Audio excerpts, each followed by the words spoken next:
Bonjour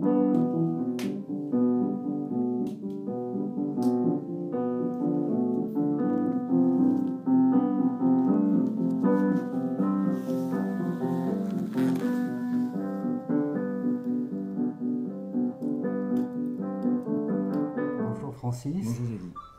Merci de nous recevoir ici dans les locaux de 100%, la Force éco-citoyenne. Bon. Et merci d'y venir. Ben oui, je trouve, enfin moi je suis un colporteur, je partage des informations, j'essaie de trier celles qui paraissent les plus positives.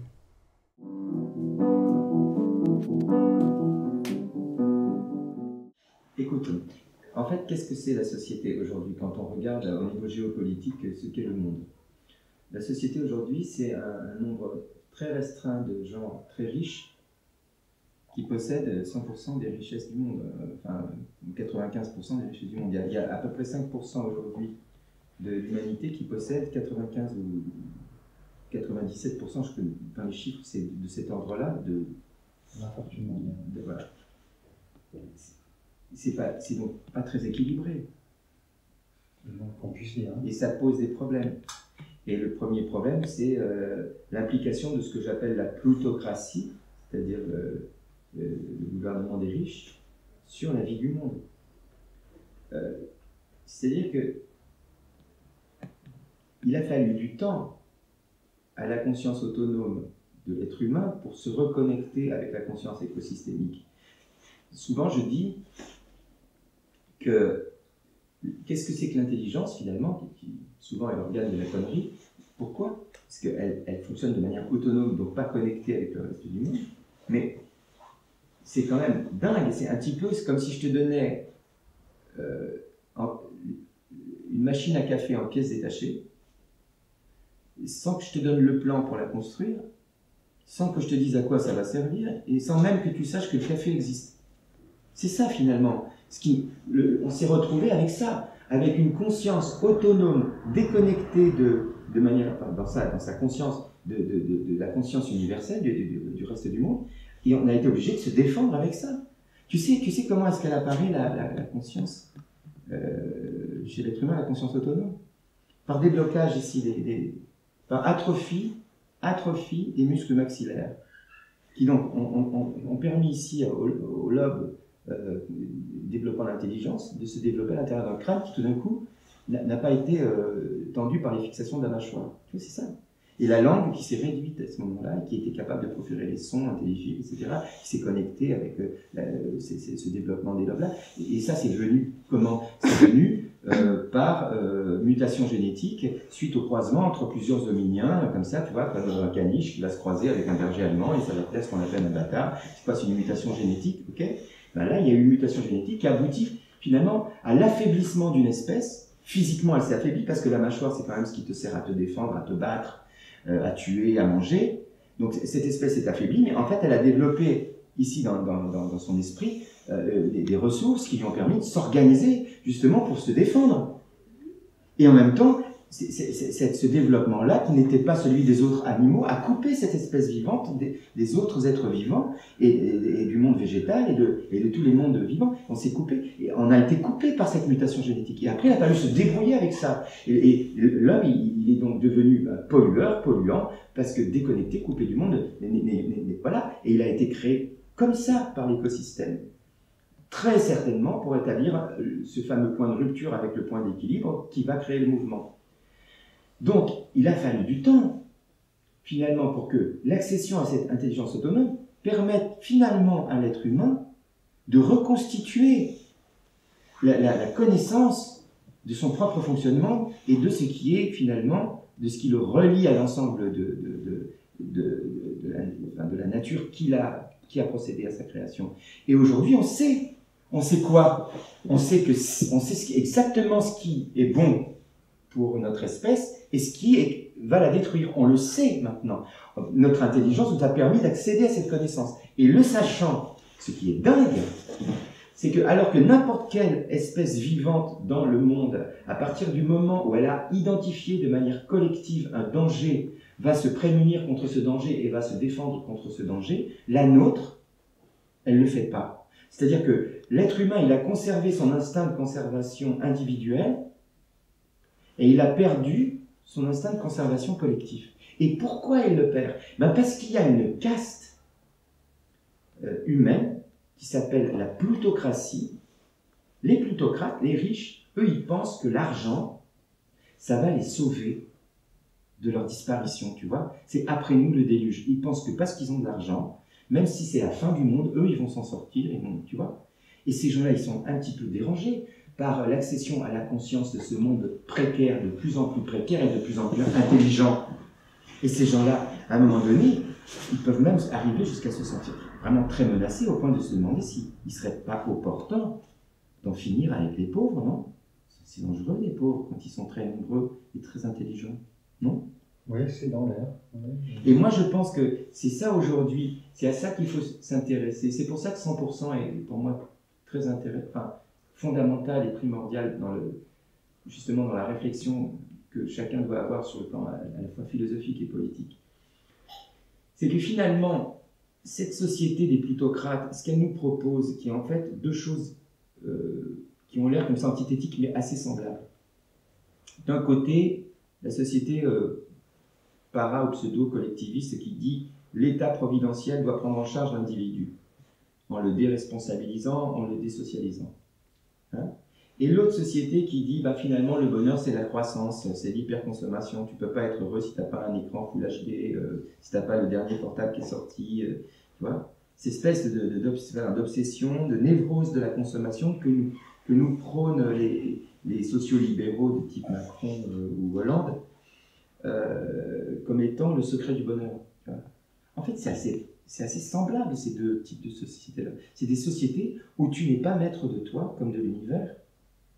C'est une société où tu subis soit ton désir, ta concupiscence, ta volonté d'accéder au monde des riches, ou à cette pensée plutocrate, cette vision plutocrate du monde, et celui où tu as envie d'être pris en charge, de rien foutre et de recevoir la béquille comme oisillon dans le nid, c'est un peu la même.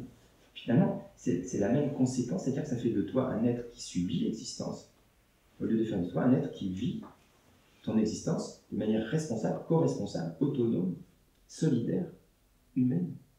Humaine au sens amène, au sens qui nous relie, pas au sens qui nous diabolise, tu vois. La religion, ce qui nous relie, religare en latin, ce qui nous relie. C'est ça aujourd'hui, c'est là-dessus. Qu'est-ce qui nous relie en fait? Après, il faut s'entendre. On a un plan qui est l'horizontal et on a le plan vertical, parce qu'on vit dans le cosmos.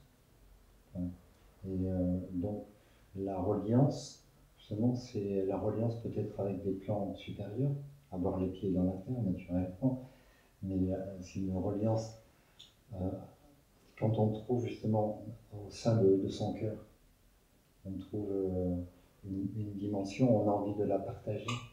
Je veux dire, ça va de soi. Tu es en train de parler d'amour. Oui. C'est donc dans le monde politique, quand tu parles d'amour, ça ricane. Les politiciens ricanent. L'amour, ça fait ricaner. Comment tu veux construire une société harmonieuse où quand tu dis amour, les gens ricanent? Tu vois, et ça c'est très important parce que bon, en fait, c'est vrai que ce que tu dis est vrai. Il y a la verticalité, mais la verticalité positive, c'est-à-dire celle qui nous fait accéder au monde de la spiritualité, et puis il y a l'horizontalité positive, c'est-à-dire celle qui ouvre les bras du cœur à l'autre. Dans le monde politique, on parle beaucoup d'une verticalité qui est imposée et d'une horizontalité qui n'est pas désirée. C'est ça, en fait, les grands messages aujourd'hui qui s'opposent entre les collectivistes et les consuméristes. C'est de dire, en gros, voilà, on vous propose finalement d'accepter une société où on vous impose l'existence, on vous impose une vision de l'existence. Bon, c'est pas une société où on te propose de prendre en charge ta part à toi, celle qui est la tienne, celle que tu dois aux autres. La responsabilité. Oui. Si tu veux, il n'y a pas que des droits sur... quand tu écoutes parler les hommes les politiciens, qui n'ont rien à voir avec des hommes politiques, ce sont des commerçants mafieux qui fonctionne dans un système mafieux, sectaire et confiscatoire, et vertical, et tyrannique, oligarque. Ces gens-là, finalement, ils veulent régner sur les autres. D'accord? Très bien. Ces gens-là, ils ne te proposent pas la co-responsabilité, ils ne te proposent pas d'être co-responsable de ton destin. Ils te disent, soit tu vas faire où on te dit de faire, et nous, en échange, on prend tous tes problèmes et tes besoins en charge, et tu te soumets à ce qu'on te dit, soit ils vont créer chez les êtres un besoin qui va les aliéner. Et comme quand tu es aliéné, tu es aliéné. Il y a le mot lien dans aliéné. Tu ne peux pas te défaire, tu es ligoté. Aujourd'hui, il y a beaucoup de gens qui ne se révoltent pas parce qu'ils ont peur de ne pas pouvoir payer leur crédit. Le système bancaire, il a réussi cet exploit extraordinaire de faire penser aux gens que l'argent que tu n'as pas vaut plus que l'argent que tu as. Donc on va te faire dépenser l'argent que tu n'as pas. Et c'est comme ça. Et on t'a créé un besoin. Et en te créant ce besoin, si tu n'as pas, peux pas assouvir le besoin qu'on a créé, tu es pas bien, tu es malade. Tu sais, quand Pierre Rabhi parle de frugalité heureuse, moi, c'est quelque chose que j'ai mis en pratique dans ma vie, la frugalité heureuse. Moi, je ne possède plus rien. Je ne possède plus rien parce que je ne veux pas être possédé parce que je possède. Voilà. Maintenant, attention, hein, je ne suis pas contre la propriété. Hein. Attention, pas du tout. En plus, français fonctionnant sur la Constitution de 58, donc sur la Déclaration des droits de l'homme et du citoyen, je ne peux pas m'opposer à la propriété. Aujourd'hui, une théorie qui s'oppose à la propriété, elle n'est pas constitutionnelle en France, parce que dans les 4 droits de l'homme, le deuxième, c'est la propriété, déjà. Tels qu'ils sont définis par la Déclaration des droits de l'homme et du citoyen. Donc, je suis en train de te dire, Jackie, moi, Francis, je suis vachement plus heureux depuis que je ne possède plus rien que lorsque je possédais quelque chose. Quand j'étais un possédant, j'étais moins heureux que maintenant. Tu vois? Moi, mon maître à penser, c'est Diogène. De ce point de vue-là. Diogène, un jour, voit des enfants qui sont en train de boire de l'eau dans leurs mains. Il casse son verre en argile. Parce qu'il dit, si on peut boire de l'eau dans ses mains, pourquoi avoir un verre en argile? Il avait au moins un tonneau, Diogène. Non, même une amphore. Une amphore. Tonneau, c'est gaulois. Là, c'était en Grèce. Ouais. Okay. Il habitait dans une amphore. Nu dans une amphore. Dans ton parcours de vie, donc tout ce que tu viens d'évoquer, dans tout ton parcours de vie, de ce que j'ai pu lire, tu étais toujours profondément concerné par le respect du vivant, par le souci de justice, par la justesse, puis la créativité. Je crois que c'est depuis que tu es ado que tu es intéressé par la création. Est-ce que avec tout ça, tu ne te sens pas l'âme de... Je sais pas, j'ai l'impression que tu es un porte-drapeau, de par... Écoute, en ce qui concerne les drapeaux, il y en a un que j'aime bien, c'est celui de 100%, avec ces deux couleurs, en plus qui sont les deux couleurs préférées de mon fils, ce vert exactement et cet orange, extrêmement, ça c'est une coïncidence. Je suis pour rien dans le choix des couleurs. Oui, alors, mettre ma notoriété au service d'une noble cause. Ça, c'est important. Tu vois, 100%, c'est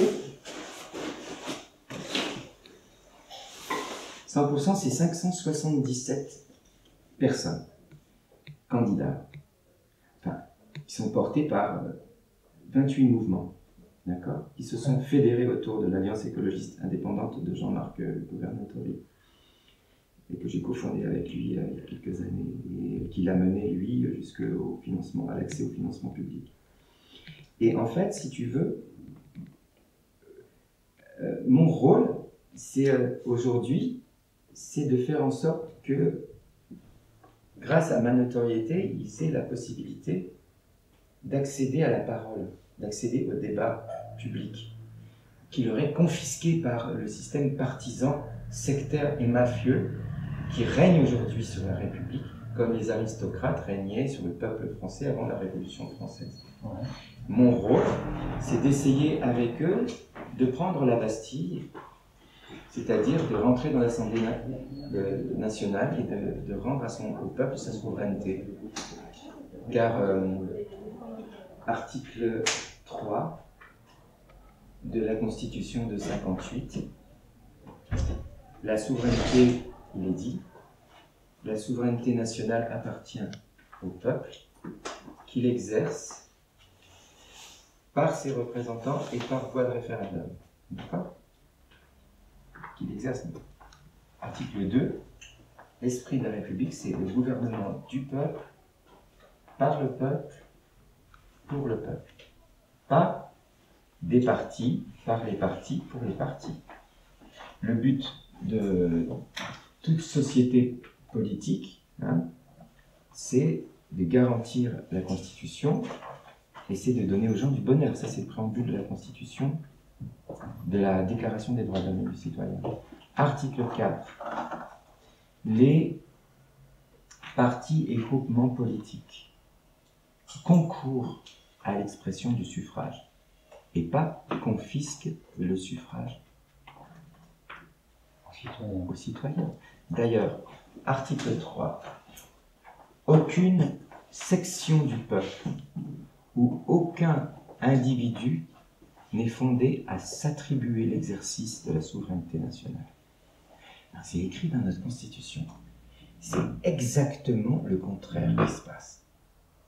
Donc aujourd'hui, il y a des gens, comme souvent dans les religions d'ailleurs quand ça dégénère, qui se servent d'un livre sacré ou d'un document de référence pour faire exactement le contraire en s'y référant. C'est ça la situation dans laquelle on est. C'est pour ça que les gens ils sont perdus. Quel est le rôle du président de la République ? Article 5. Le président de la République veille au respect de la Constitution. Il assure par son arbitrage le fonctionnement régulier des pouvoirs publics et la continuité de l'État. Il est garant de l'indépendance nationale, de l'intégrité du territoire, du respect des traités. Article 8, il nomme le Premier ministre. Et il ne peut changer de Premier ministre, qui va nommer le gouvernement avec lui, que si le Premier ministre lui présente sa démission. C'est jamais arrivé comme ça. Pourquoi ? Parce qu'on n'est pas dans un régime où les pouvoirs sont séparés, on est dans un comme l'exige article 16 de la Déclaration des droits de l'homme et du citoyen, le document de référence à notre Constitution, qui dit que tout gouvernement qui ne garantit pas les droits et dans lequel les pouvoirs ne sont pas séparés n'a point de Constitution. Là, tous les pouvoirs sont entre les mains du président qui a la majorité parlementaire, qui est le chef de son parti, qui est le chef du gouvernement, qui démissionne. Parce que tout ça, c'est des gars qui croûtent de ça. Ils croûtent. Donc tu crois qu'un Premier ministre, il va s'opposer, il ne va pas vouloir donner sa démission, etc. Et tu sais, petit à petit, en plus, l'usage fautif et erroné des institutions fait que l'usage prend le pas sur l'esprit. Et tu sais que même dans la loi, ça se passe comme ça. Quand l'usage prend le pas sur l'esprit, la loi, elle a changé par l'usage. Parce qu'on a oublié de la faire respecter et de l'appliquer. Et on est dans cette dérive constitutionnelle qui fait qu'aujourd'hui, la Constitution sert de prétexte à la violer tous les jours.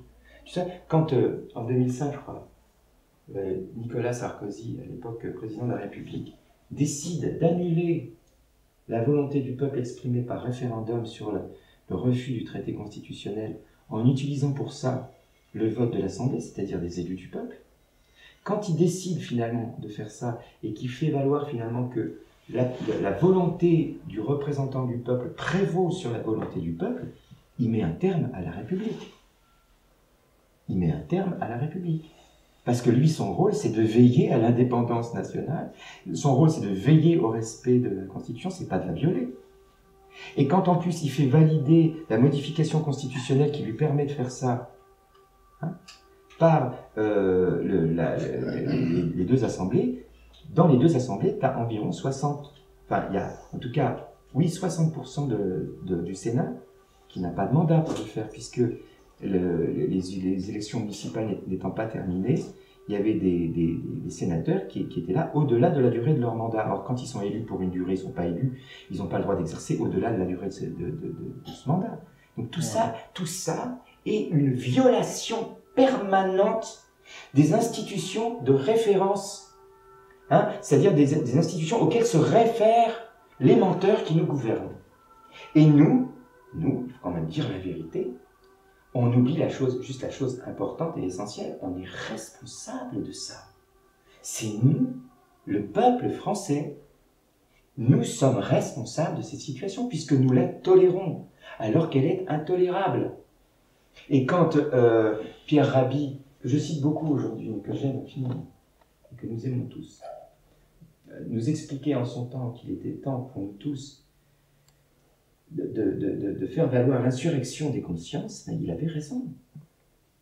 Le 4e droit de l'homme, tel qu'il est exposé à l'article 2 de la Déclaration des droits de l'homme et du citoyen, c'est le droit de résistance à l'oppression. On le retrouve également dans le préambule à la Déclaration de l'indépendance des États-Unis. À un moment donné, quand tout d'un coup un gouvernement abuse de ses prérogatives, il devient oppresseur.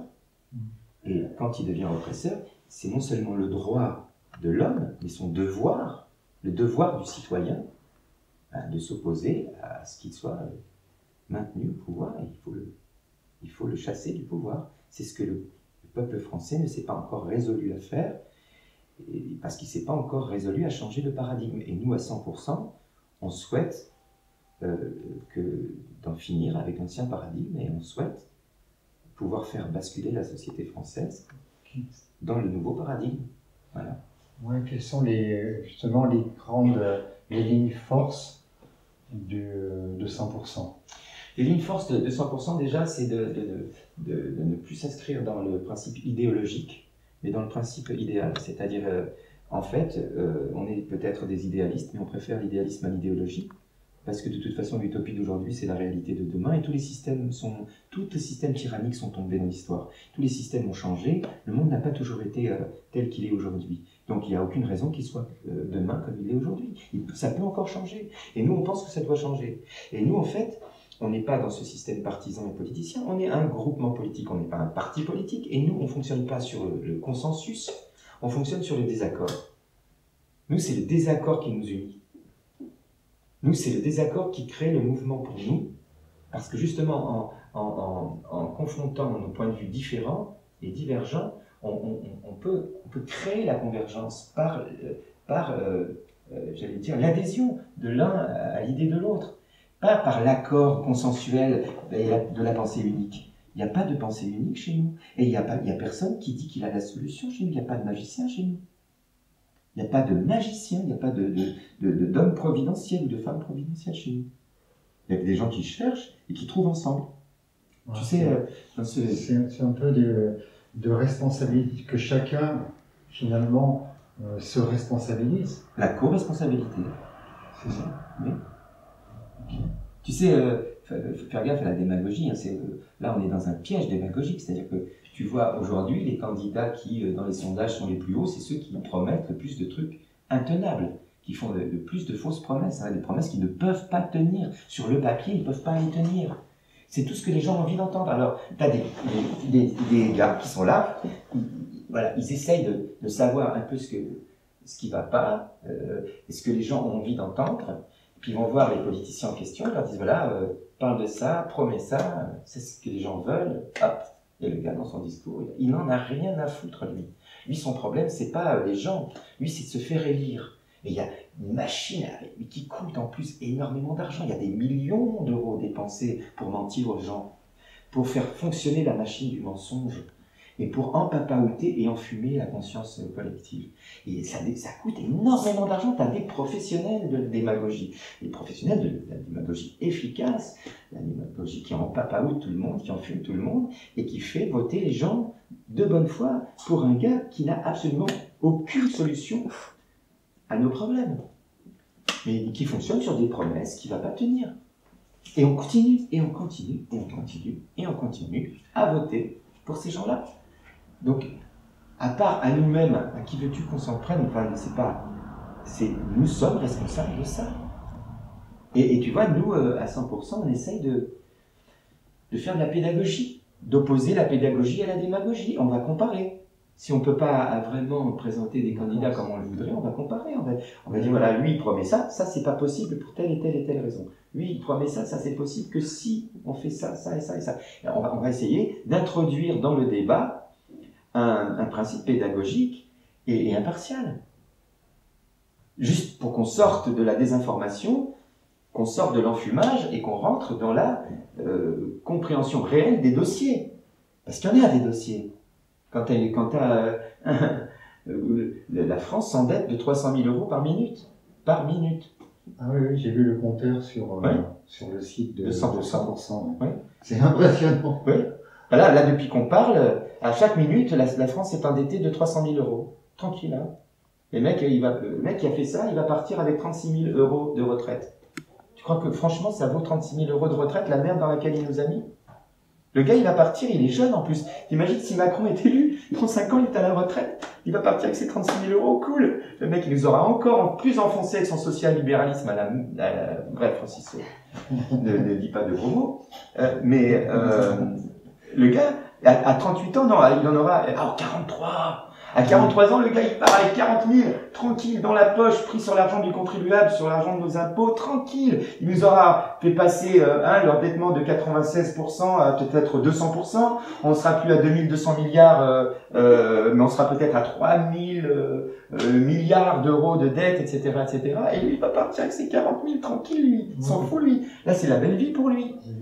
Il a tout le monde médiatique à ses pieds. Le gars, ça fait 4 ans qu'il est dans la vie politique. Il a 0 expérience. Il n'a jamais été élu de rien. C'est juste le dauphin du gars qui vient de nous planter pendant les 5 dernières années. Donc soit c'est Hollande 2, soit Hollande était Macron 1er. Mais là, c'est bonnet blanc et blanc bonnet. Et les gars, on va revoter pour lui. Mais c'est ce qui est en train de s'organiser là. Ça va être soit Marine Le Pen, soit Macron. C'est ce qui est en train de se mettre en place médiatiquement, et qu'on est tous peut-être déjà en train d'accepter comme une fatalité parce qu'on ne peut pas changer ce système. On peut changer ce système. Si demain,